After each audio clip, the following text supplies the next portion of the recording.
Today we're going to look at, is FaceIQ's advice legit? Hi everyone, I'm JM. I've been coaching people with a holistic approach for more than 10 years, helping them looking and feeling their best. Today we're going to look at FaceIQ's 5 looks maxing tips I wish I knew sooner. All right, let's see what you got. Frosted Flakes. So I guarantee if you guys watch to the end of this video, you're going to learn to avoid these mistakes I made when I was first optimizing my looks and health. As you guys can see, I was super ugly and now I don't look half bad. And I also grew a lot taller through some things that I'll cover in this video. So the first thing is avoid putting trust in faulty methods. And all this really means is don't depend on scams or shills to actually make a big change in your looks. Okay. So things like thumb pulling, mewing. I actually agree. The thumb pulling method, I've actually reviewed one of Oscar Patel's video. I will put the link down in the description. Gua sha, posture, or a haircut. Now these things can be helpful, things like a haircut, even though he kind of looks better here than here. You know, maybe gua sha, you get some lymphatic drainage a little bit. I mean, gua sha was not necessarily a technique I would use for improving looks. I think typically it was used by Charles Poliquin, who was an excellent coach, as like a pressure puncture meridian release. So he would like release a muscle here and then your leg would get more flexible, which has its place in sports training, don't get me wrong, but in that context, I don't think it would make a huge difference. You know, posture, it's definitely an important thing you want to do. Mewing is just proper tongue posture. Thumb pulling, again, I don't see any evidence for, specifically because it's like, let's say your maxilla moves forward. Is the idea that the bone of your mandible is going to like separate and grow forward in perfect alignment? You know, it's just so many logistical issues. He's right. There's a lot of moving parts in the face, and also there's a lot of very important system for the body that are located in the head. So if you start playing around with that, you can have an impact on everything else down below. So quite risky. I wouldn't dare or bother. With thumb pulling, no evidence of it actually working. All the case studies that apparently prove it don't actually prove it. You know, the list goes on. It's not something that's actually going to transform your looks, if that makes sense. You know, it's just not. Okay, you can do it if you want. I think it's a large cope. And I think all the evidence suggests it's a large cope. And my point would be simply have realistic expectations about what you're doing and the results you're going to achieve. If you are complacent because you think mewing is going to ascend your looks, guess what? In 2 years of mewing, you're going to look exactly the same. Now you've just wasted 2 years of your life. You could have been actually doing more effective things. And I think you guys get my point. So have realistic expectations. And that's a pretty good advice.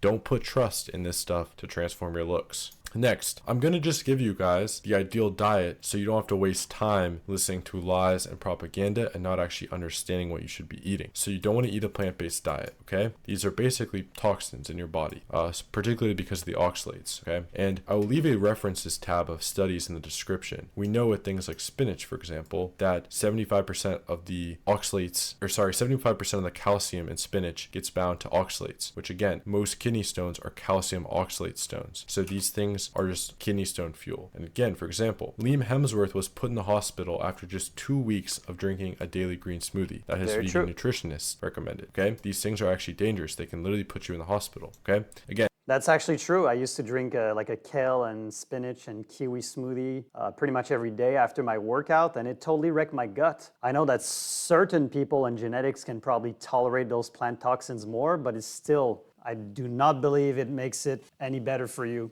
And plants are missing these 15 micronutrients, and credit to Godis for being the first person to popularize this term. But it's true. They're missing the fat-soluble vitamins, some amino acid precursors, things like taurine and osmolite, heme iron, bioavailable iron, cholesterol, the precursor to your hormones, conjugated linoleic acid. Okay, plants don't have these nutrients. They're incomplete nutrition. Again, plants shouldn't be your main source of food unless you have this digestive system. Okay, unless you can purposefully ferment fiber into saturated animal fat and protein, then you shouldn't be eating plants as your main fuel source. Okay, for example, cows eat grass and they get 70% of their quote unquote calories from saturated animal fat. Okay, so when cows eat grass, they ferment the grass and bacteria eat the grass and then they excrete short chain fatty acids, which are saturated animal fat. Then at the end of the digestive system of a cow essentially puts all these bacteria into a gas chamber and and it extracts these dead bacteria as protein. So a cow eats grass, but after all this complex digestion, it's getting essentially 70% is fat and 30% is protein. So a cow is getting the same nutrition as when you eat a steak, because you are a monogastric animal as a human. You cannot on large scale ferment fiber the same way a cow does, okay? So a cow is in ketosis. A cow is on a ketogenic diet, eating Damn right. fat and protein, okay? And that's what you should be too, except you're a monogastric animal. So you need to eat steak to be in a ketogenic state. And this leads me to my next point. You need to avoid these foods, especially in development, with anti-nutrients that bind to calcium in your gut. Things like phytic acid and oxalates. So for example, raspberries are really high in oxalates. Spinach is high in oxalates. Chocolate's high in oxalates. Again, oxalates bind to the calcium, which you need for bone development in your gut. They render it useless. And again, Very true. If you guys want to learn more about oxalates and anti-nutrients and plant toxins, there's an excellent book from Sally K. Norton called Toxic Superfood. All right, let's stick around. Let's see where this goes.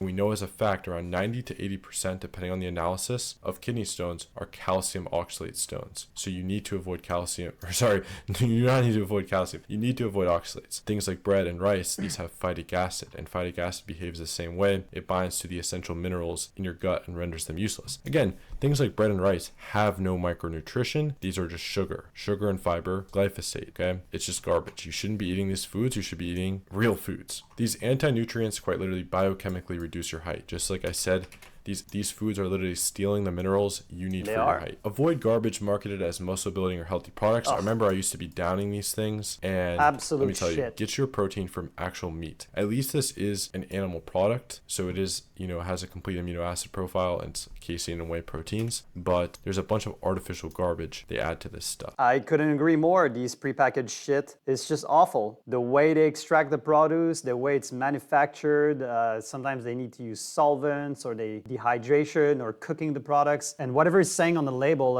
of like how much protein you're getting is probably half of that, if at all. A lot of the water soluble vitamins will get destroyed, like the B vitamins, so definitely not good.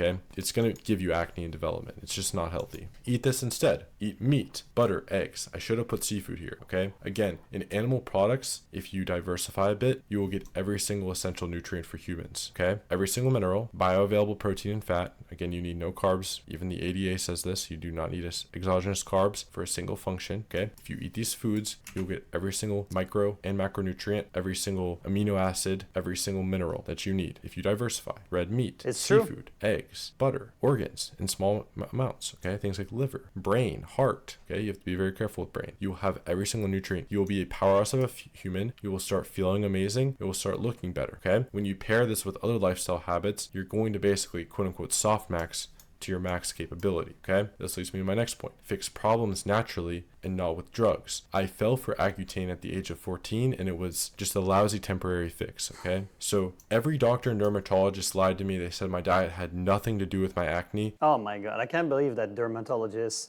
dare to say that your diet has nothing to do with your skin. Your skin is the biggest organ in the body. It's literally a detoxification organ. If you have shit coming out of it, it's like a sign that the body is already full. It's like an overflowing toilet, for fuck's sake. They told me to avoid the sun, and they couldn't have been more wrong, okay? I would have known about these foods Don't avoid the sun. back when I was 13 and 14, when I was starting to eat an unnatural diet from school, school lunch and stuff. I would have been able to fix my skin naturally and fix my depression without destroying my liver with Accutane, okay?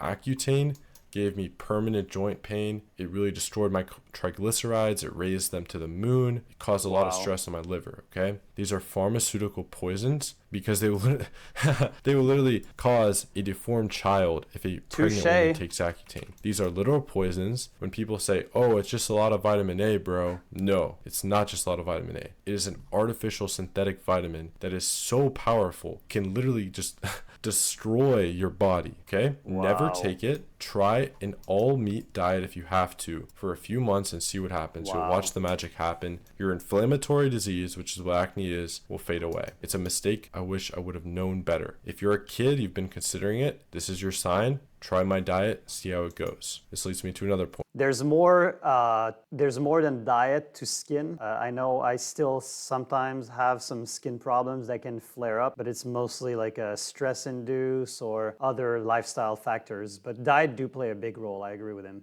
point. Don't try to lose weight with Oh, not GLP-1s, so things Ozempic. like Ozempic, okay? Fuck And I have some that studies and shit. resources to prove exactly what I'm talking about. Typically, people lose a ton of lean body mass on Ozempic and other GLP-1s. So, while Ozempic is effective for weight loss, studies indicate it can also lead to a decrease in lean body mass, including muscle, alongside fat loss, with some studies showing an average loss of 15 pounds of lean muscle, okay? Of all the possible side effects from taking these medications, loss of muscle mass is one you may not have thought of. A recent study showed that those on Ozempic or any form of semaglutide lost on average 60% fat and 40% muscle mass, Wow. okay? Again, That's not good. GLP-1s essentially are like a pseudo-bariatric surgery. They basically paralyze your stomach. And the way Yeah. these work, the way it ends up, evidently, is you lose a ton of muscle mass. Because again, you want to lose not That's weight, terrible. but you want to lose fat, okay? You don't want to lose bone density. You don't want to lose muscle. You don't want to lose bone mass. You want to lose fat, okay? Here I mean, guys, in my opinion, this has to stop. This whole thing of the pharmaceutical pumping a pill for every solution, it's not a solution. You're just masking the symptoms with toxicity. It's just crazy. It's crazy that we're at a place in time where we need to revert to a drug just to lose weight when the solution is just don't eat. Don't eat that shit. It's the simplest thing. I get people at my gym coming in all the time. I want to lose the weight. I'm saying, just don't eat these foods. But they're so addicted to it and they're so miserable that it's probably the best part of their day is eating the Dorito bag that it's almost impossible. I'm literally like talking to crack addicts. So of course they just want another drug because they don't want to have to stop the first drug in the first place, which is the food. This has to stop, guys, please. Here's the kicker. When people use these drugs, clearly they haven't changed their habits, right?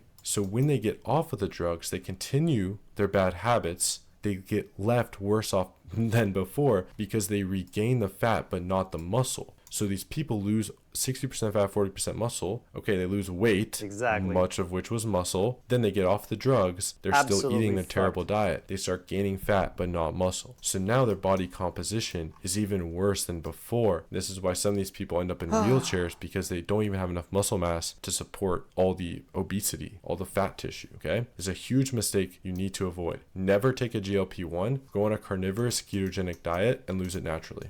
Again, yeah, just lose it with this, okay? You don't need a man-made modern drug to lose weight.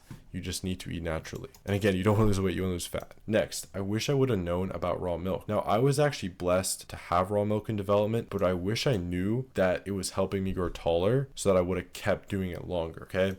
Again, here are all the compounds listed in raw milk that are very beneficial Raw milk is very good for your development, your bone development, height, if your genetics can take it. etc. Calcium, phosphorus. I won't even read all these out. Basically, it has minerals, protein, fat, amino acids. It has growth factors like IGF-1, okay? It has probiotics too, omega-3s. Basically, raw milk nutritionally is a superfood and it's not to be underrated, okay?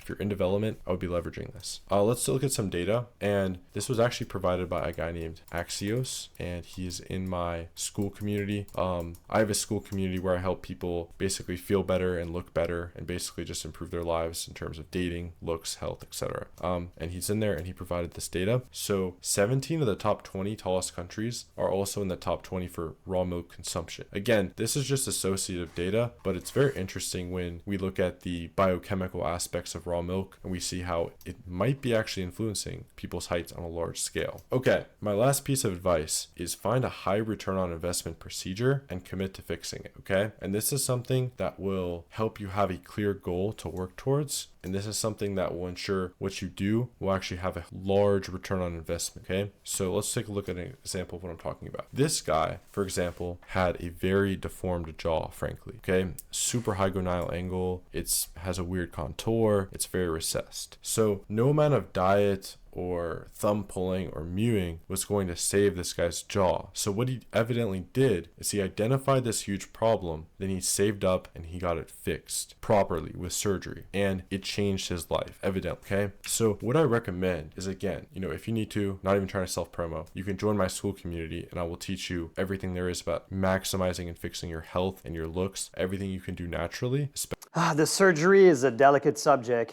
I'm not sure if I agree with promoting surgery like he is. What do you guys think? Are you guys pro-surgery or against it? please comment down below. Especially with the health aspect, so that you start looking healthy, lean, clear skin, growing fuller hair, fuller eyelashes, fuller eyebrows, etc. All those sort of things. You want to be doing that, okay? And then on top of that, if you have a huge flaw, okay? For example, this guy had short face syndrome. If you have a huge flaw, if you can identify that, the biggest flaw, then find the best way to fix it, okay? If you focus on fixing that, it's going to actually give you results, okay? If this guy mewed for the rest of his life, he would still have short face syndrome. But he went and he got an amazing double jaw surgery with some down grafting, okay? And it changed his life. So if you have a huge nose, if you have a recessed jaw, find your biggest issue, find out how to fix it. I'm not even trying to self-promo, but you know, if this is one I mean, to me, the surgery is like, unless you're completely deformed or if you had an accident, then, you know, I would understand. You know, if your face is like repulsive to the point where people look at it and they're afraid, I get it. But I mean, most of these people, they were fine, you know. You see out there some normal looking or ugly looking, according to his standards, that are some of the happiest on earth. They found love. your problems. Again, you can join my school community and get access to, you know, the surgical procedure for all of your problems. And you can always ask me one-on-one if you have questions about your face, what procedure I would recommend, okay? For example, with this woman, she had a negative canthal tilt, kind of neutral in that eye, and she got this fixed. It was a huge improvement to her looks, okay? So this is really important advice, because I think if you health max, you max out your lifestyle, all of these things, then you fix your biggest issue, you'll have a real ascension. You could go from, you know, a 4 on my scale to like a 6, right? So, you know, bottom 25% to top 20%, right? You could go from kind of ugly to like kind of good look, right? You could have huge ascension. So yeah, I mean, I hope all these tips really helped you out. Don't make any of these mistakes. No Accutane, no plant-based diet, no waiting for mewing to work, none of these toxic vegetables. Get on raw milk, and then think about a procedure you could do that would really help and change your life. So again, learn how you can transform your face, health, and dating life in less than 3 months using my proven system. Okay, here's my school community. Here's everything you get inside, access to all these courses to actually get healthier and look better. Okay. And here's some examples just to show you guys I kind of know what I'm talking about. Here's Devin's transformation, really huge transformation. Here's Kyan's transformation.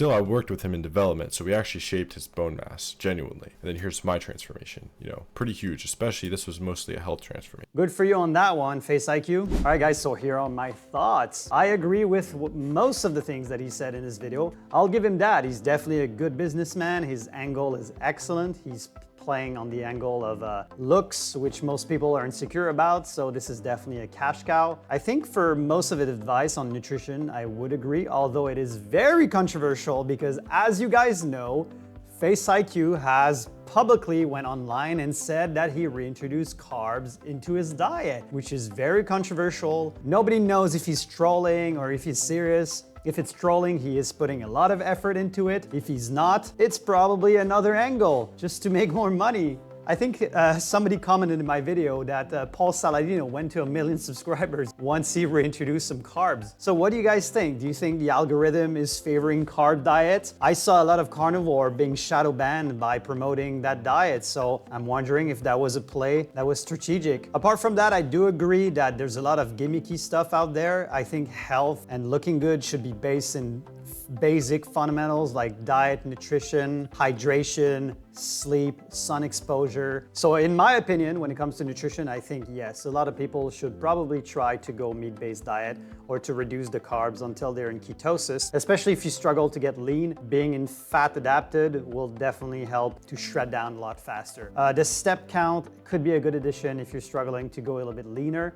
In my case, I can maintain about 10 to 12% body fat without a single effort, without counting calories, without starving myself, just by the fact that I'm low carbs and eating predominantly fat and protein. All right, guys, let me know what you think, and I'll see you in the next one. Thanks for watching.